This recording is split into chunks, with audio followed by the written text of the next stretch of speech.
makes sense when you're dreaming. It just all seems so logical and sensible inside this flawed dream we collectively weave. That's why we need cluster bombs, landmines, new nukes, and more chemical weapons. It's all here before us in living, breathing color every month on our maxed out credit card lives. There are drugs for those who imagine that all this is crazy and can't really last much longer.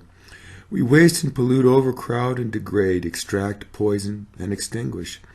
For this we have rock-solid reasoning layered upon seamless and unassailable assumptions.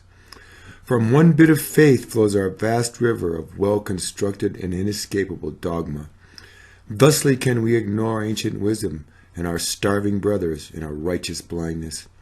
Bathed in a warm sea of religion, patriotism, and family values, we move about with ease.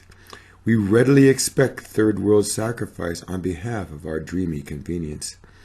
Groping sleepily with the blind hand of the free market in pursuit of individual happiness, we gladly pay more for disappearing resources, which guarantees their final exploitation.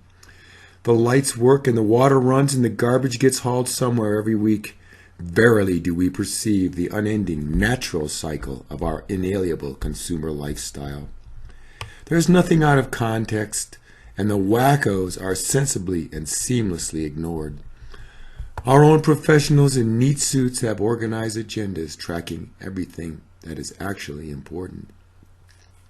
We readily explain away anything which disturbs the consistency of the revered central images.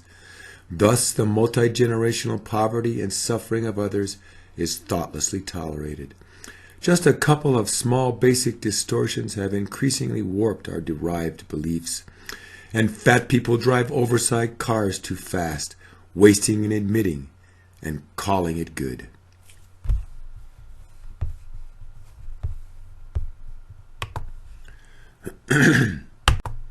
And fat people drive oversized cars way too fast, wasting and emitting and calling it good. With but a subtle bending to enlighten self-interest and the pursuit of our happiness, we appoint the greediest, most immoral, and self-serving as the masters of our universe. It just makes common sense in the dream which immerses everyone all of the time. Together we direct all our efforts toward the foolish pipe dream of eternal compound growth. It seems normal to live beyond our means, never save a penny, and still expect pensions. Nobody even questions shoving all the other life forms aside to abet our so-called progress. Our only true issues arise when we cannot obtain all the rich rewards of the collective fantasy. But even then, the shared dream in which we pursue these shiny baubles is not distorted. Yet it takes a moment to ignore the rolled back, widened eyes seen often in the departing. It is as if too late they are roused from our dream to some nightmare that we will never see.